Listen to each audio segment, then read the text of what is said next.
bukuli inendi wonsewo welenga Mawu a Mulungu timapeza moyo cholimbitsa mtima ine ndicho nditsogolera kawelenga ine bukuli limandipatsa mphamvu bukuli inendi wonsewo welenga wa Mawu a Mulungu timapeza moyo. Ndikulandireni okondedwa omvera konse kumene muli. Heneleke Tchale mtumiki wanu. Believer, lero pa 7 June 2023 loleni mwakukoma mtima kwa Mulungu tiombe nkora, timalizitse, tikwangule, tili kumalechereche kwa buku lija ya Yohane. Ndinako kutsimikizika mtima kuti lero mawa nkudzafika Friday timalizisa chilichonse cha buku limeneli. Ndipo lero pamene tikuyamba kuomba nkora, tikumalizitsa, tikukwangula, biliva timafuna tilimbikitsane mwana Mulungu kuchita mawu.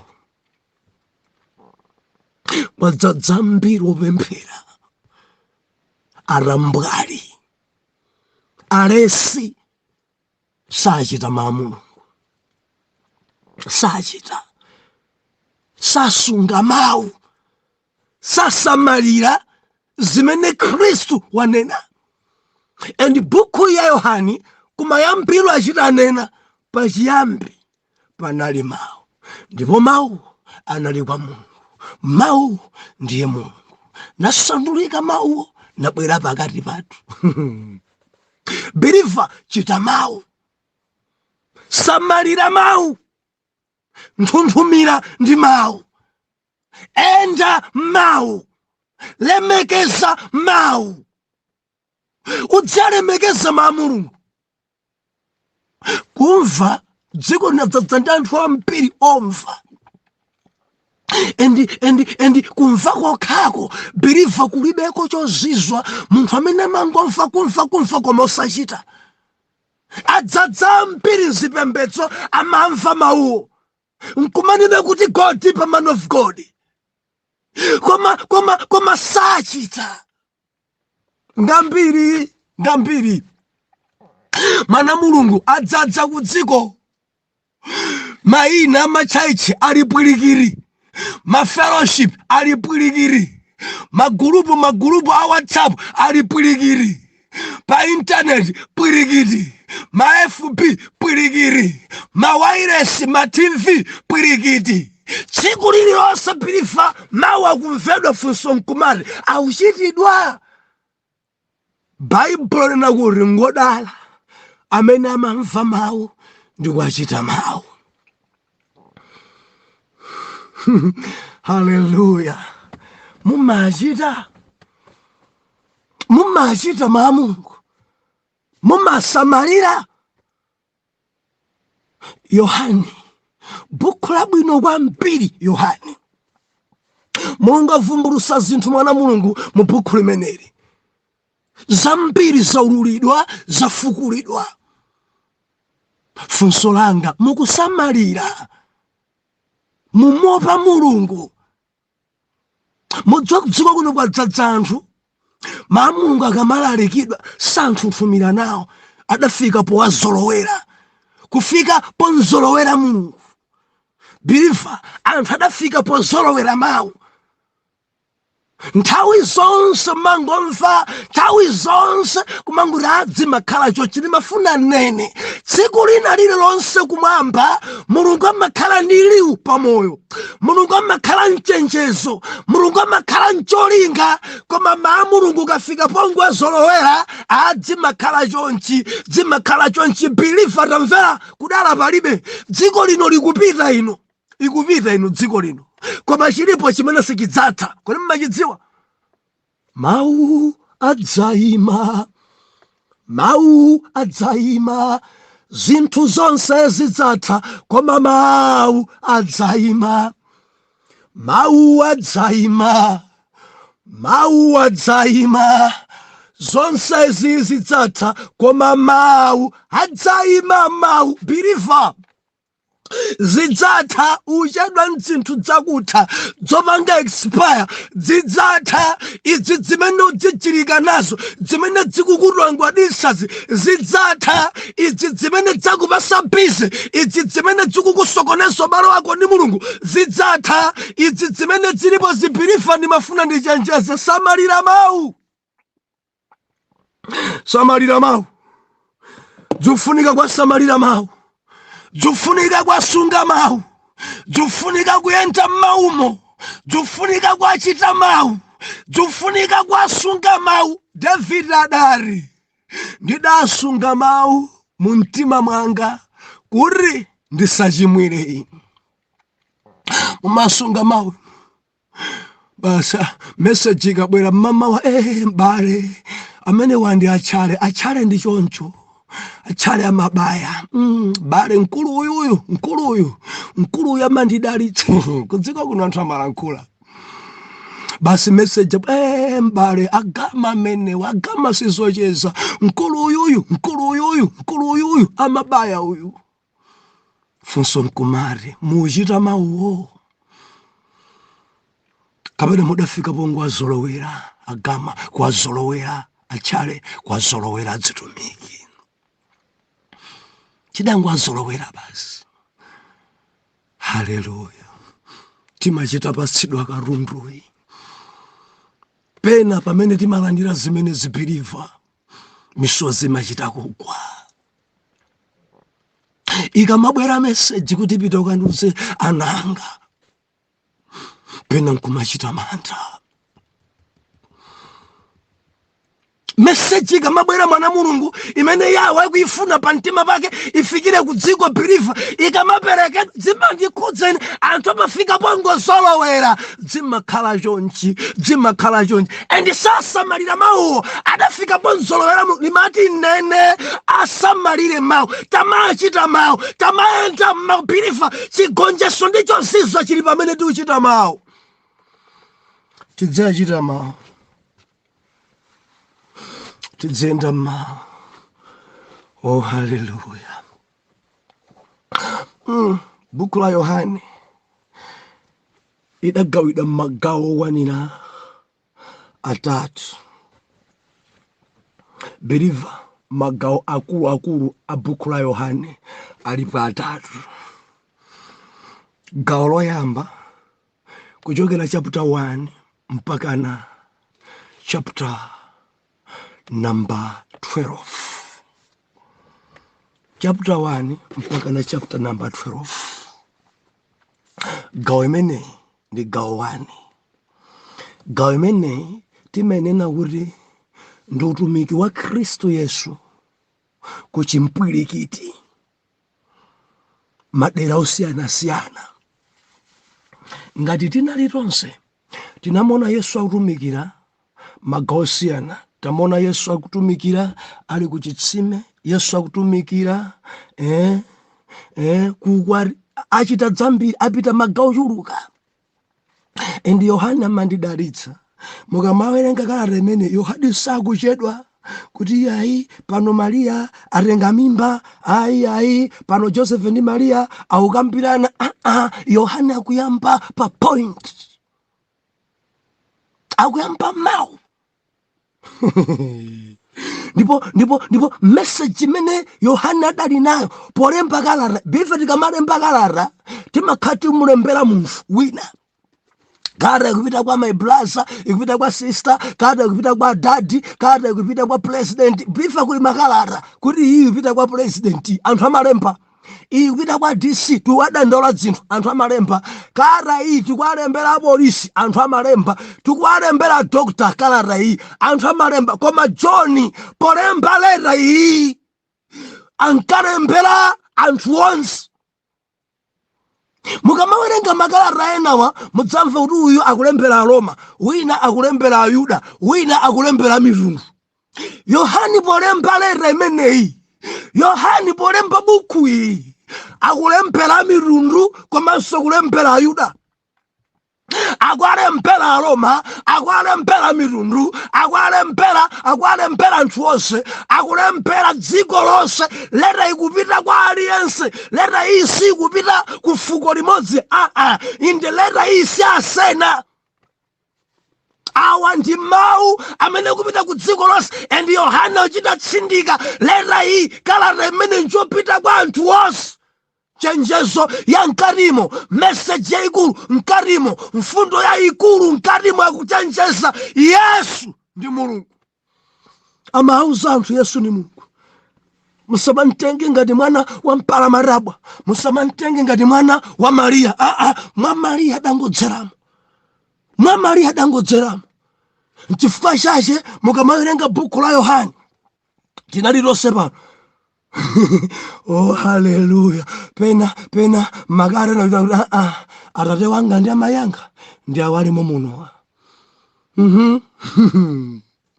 Believer kuchita mawu tili modzika ndi mu chapter number 1 poyambira kuti umulungu wa Yesu Kristu. Yesu ndani? Kodi Yesu ndani? Umulungu wa Yesu Kristu. Nde auchita tsindika pofuna kwauza anthu kuti pachiyambi pa zonse panali Mawu, ndipo Mawu anali kwa Mulungu, ndipo Mawu ndiye Mulungu. Awa anali pachiyambi kwa Mulungu. Zonse zidalengedwa ndi Iye, ndipo kopanda Iye sikodalengedwa kanthu kalikonse.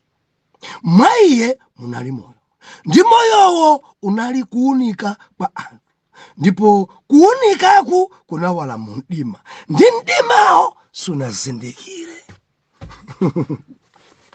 Ngati anthu adamenya Yesu ndi kupulukira umbuli, anadza kuzacheza Iye eka. Believer kuchita mawu. Dziko lino njopulukira kwambiri, dziko lino njosazindikira.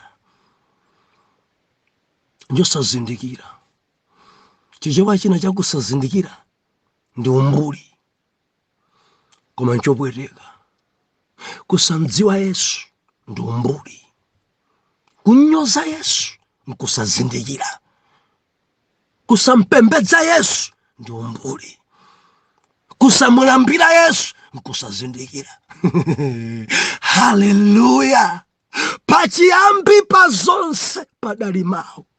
Mawuwo anali kwa Mulungu, and Mawuwo ndiye Mulungu. That's a message imene John akupeleka ku dziko. Mawuwo ndi Mulungu, and Mawu adasandulika nakhala thupi. Mawu anali pakati pathu. Mawu Iyeyi ndiye kuunika, anaunikira mu mdima, and mdimawo sudazindikire kuti kuunikaku ndi Yesu.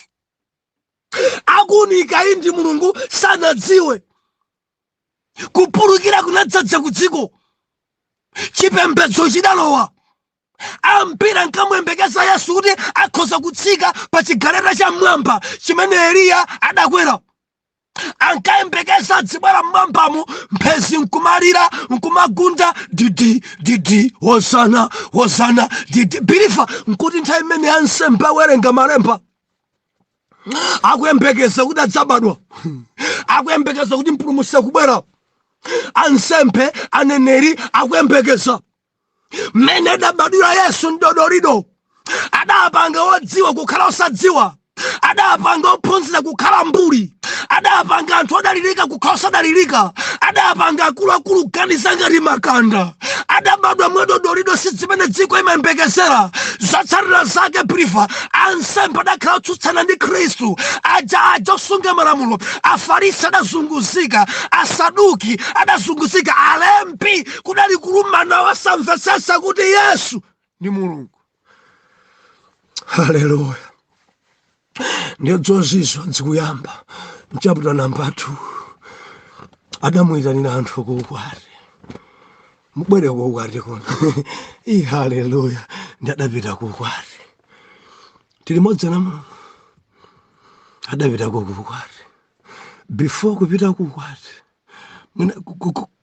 kunkubwerezesa kuti kodi ophunzira adapeza bwanji, chifukwa amene kadapita ndi ophunzirawo. Chapter 1 chikutipatsa mmene ophunzirawo adapezekera, akuti wina akakumana ndi Yesu amathamanga akauza anzake, nzimene zidapangisa kuti ophunzira achuluke. Mondimva kaya? Achina Petro, Andrea atakumana naye, nawonso adathamanga kauzaina. Achina Filipo adathamanga kamusa Natanieli. Ndiye buku la Yohane imatipasa ife, kodi Yohane adakumana naye bwanji Yesu amene, zidakhala bwanji? Ndiye mukawerenga chapter 1 verse number 35 amatuza za ophunzira oyamba zidakhala bwanji, ndamafotokoza kumeneko. Amandidalitsa Yohane adali pamodzi ndi dadi wake. Oh, haleluya, haleluya. Verse number 41. Anayamba kupeza eka m'bale wace Simoni, nanena naye, tampeza ife Mesaya, ndiko kusandulika Khristu. Anadza naye kwa Yesu. Mene anamuyang'ana iye anati, uli Simoni mwana wa Yohane, udzatchedwa Kefa, ndiko kusandulika Petro. Oh, haleluya. Zodalitsa izi, achina Yohane akuyitanidwa, apapa ndi Petro amene akuyitanidwa ayi. Naye Yohane adamuyitana, adampeza ali ndi bambo ake, akuti akusoka makoka. Ndi Yesu anati, unditsate, bwera kuno. Ndi chimene chimandisangalatsa, akunena kuti Yohane mwana wa Zebedayo adasiya makoka ake, adasiya bambo ake, namtsata Yesu. Adasiya ngalawa, namtsata Yesu. Chilichonse adachisiya. Dziko lino ngati kuli vuto yayikulu kwambiri, anthu tikumatenga dzimakoka zomwe nkumalowa nazo ntchiji. Imene ndiye vutoyo. Kuti kunchechi madzadza anthu akumadabwa timafungo ta bombe, timafungo ta osipa, nkuti wina ali ndi maneti, ali nchavi, ali mmakoka, achisenza chingalawa, ayinacho nchechi. Amavuta biliva ramfera anthu amene abwera mmakoka awo, akamakhala nchalichi amapanga za chechi, amapangaso za mbuyawo. Wamakoka amene ali ndi chingalawa amakhwaza mpasa udindo, akachoka pamene pamaledzeranso wakhoka. Simungadabwe naye. Akhoza khala mayi wachigwirizano koma sachedwa kuvula. Nyakuti pamene ankabwera ku chechi kwa bilifa ramvera, adabwera ndi dzache zomwe zimene adali nadzo ku nyanja. Bilifa timazisiya za ku nyanja, timasiya Zebedayo, timasiya makoka, timasiya zimisomali zinsingano za ku nyanja, timazisiya dzimbale zokapira madzi ngalawa, timazisiya zonse za nsomba. Bilifa Yesu aramuyitana Yohane kuti adazisiya zonse. Ndi bambo wemwe Oh, haleluya. Adasiya zonse namtsata Yesu. Cholimbikitsa kwambiri kusiya bambo, kusiya kaya mayi, kusiya akazi, ndikamba kumtsata Yesu, kantumikira Yesu. Kusiya kokhako Yesu utakumana naye ndikuti kuchita mawu. Fasa nati nditsate ndikuti kuchita chaneti, ukuchita mawu. Haleluya. Verse 35, mawa mwache anali nkuyimirira Yohani ndi awiri akuphunzira ache. Ndipo woyang'ana Yesu ali kuyenda anati, onani mwana wankhosa wa Mulungu. Ndipo wakuphunzira awiriwo adamva iye ali nkulankhula namtsata Yesu. Koma Yesu anachewuka napenya iwo ali kuntsata, nanena nawo, mufuna chiyani? Ndipo anati kwa iye, labi, ndiko kusandulika mphunzitsi. Mukhala kuti? Nanena nawo, tiyeni mukaone. Nanena nawo, tiyeni mukaone. Nadza nawo kumene anakhala ndi iye tsiku lomwelo. Panali monga ola la 10. Andreya m'bale wace wa Simoni Petro anali mmodzi wa awiriwo, anamtsata. Namtsata. Anamva Yohane namtsata iye. Oh, haleluya, haleluya, haleluya. Mwana Mulungu adatsata. Andreya adantsata. Filipo adantsata. Wina ndani. Petroyo adantsata. Nathanieli adantsata. Pali ambiri pamenepo adantsata. Endi kutsata kokhako ndikufuna kuti tiyendere limodzi. Kumtsata Yesu ndikuchita mawu. Chifukwa iye mwina nkanena kuti nditsate. Tiyeni mukaone anthu aja matsata ndikuchita mawu. Tironsana Mungu. Ndi chapter 2 pacha tikubwereza timangwira mopaza. Kunali ukwati. Ndi muukwatiwo mulendo olemekezeka adayitanisa Yesu ndi ophunzira. Ndi mukang'ana pakwati pamene pakuti chozizwa chichitike, anthu aja adachita mawu. Mariya anati, akakuwuzani kanthu kalikonse chitani. Endi Yesu anadzuka nayimirira nkupita kauza anyamataja, tatengani madzi mudzadze mbiyasi. Adatenga madzi nadzadza nde Yesu nkumati, tengani pitani mukapasenda mkulu waukwati. Atamwa mkulu waukwati adakomedwa nawo kwambiri, endi paukwati ponse paja adamu adaputula, aliyense nkumasangalala. Chozizwa chidachitika, atachita mawu. Nimafuna nene kudziko, tamachitani mawu. Mufuna chozizwa 2023, chitani mawu. Mufuna zodabwisa pa moyo wanu, pa banja lanu, pa ntchito yanu, chitani mawu. Dziko langa ladzadza ndi atambwali kwambiri, sachita mawu. Yesu akauza kuti ikani madzi wamayika miyala. Akauza Yesu ikani madzi iwo wamayika madoti. Akauza Yesu ikani madzi amasakasaka gaga. Akauza Yesu chita chikwadzadza kudziko kuno, message ikamalalikidwa kuti ichileka nchimene amachita. Yesu akamadzudzula hayi ndi uchimo, kakamira mamuna wa mwini muleke, ndi pamene amamtsontsona kwambiri. Chichitika chozizwa. Chozizwa chichitika. Chichitika chozizwa. Mzimayi wanje osadzilemekeza ongogonedwa. Chichitika chozizwa. Ni mzibambo wanje osapewa uchimo. Chozizwa chichitika. Kuchecha mapita ako mankabwerebwere pa uchimo. Chozizwa chichitika. Amapita kuchali chiko masalemekeza banja uyu. Chozizwa chichitika kuli arambwali ampiri mumpingo lero. Apa maudindo koma arambwali. Ambuya tithandize. Ambuya tithandize. Hallelujah.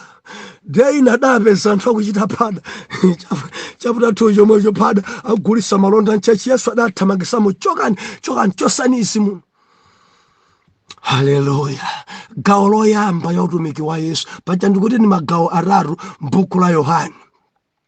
Gawo loyamba chapter 1 mpaka chapter number 12 Yesu akutumikira ku chimpwirikiti. Gawo lachiwiri chapter 13 mpaka na chapter number 17 Yesu ndi ophunzira ake mchipinda. Gawo lomalizira kuyambira chapter number chapter number 18 mpaka na kumalizisa uko tikuonamo za mazunzo, imfa, kuuka kwa Kristo. Haleluya. Kuomboledwa kwathu kuli kumaperoko magawo atatu. Tili mwadzika ndemo chapter 2 adapeza ena akugulisa malonda pakachisi, adathamangisa nkoza kuti iyi ndi nyumba ya Atate wanga, ni nyumba yamapemphero. Mudziwa ambiri kuchita zinthu zosayenera pamalo amapemphero. Chilichonse chili ni malo ake. Zampira zikapangira ku ground konko, ku ground ko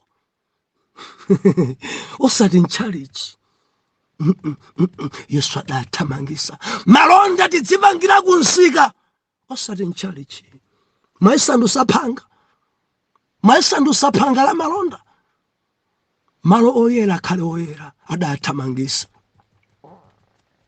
Nikodemo zidabwisa mene Yesu akuphunzitsira ndadapita kumadzulo chapter 3 nkukachitira umboni, labi iniyo ndi mphunzitsi weniweni uchokera kwa Mulungu. Nkuti mkulu yitu ali mkulu wa Farisi, ali mulabi anthu akumpasa ulemu, koma adafika ngakhale ine ndine mkulu wa Farisi ndi maphunzitsa, koma iniyo nkarakwe, iniyo ngwapa mwamba kwambiri. Adafika kumadzulo. Haleluya.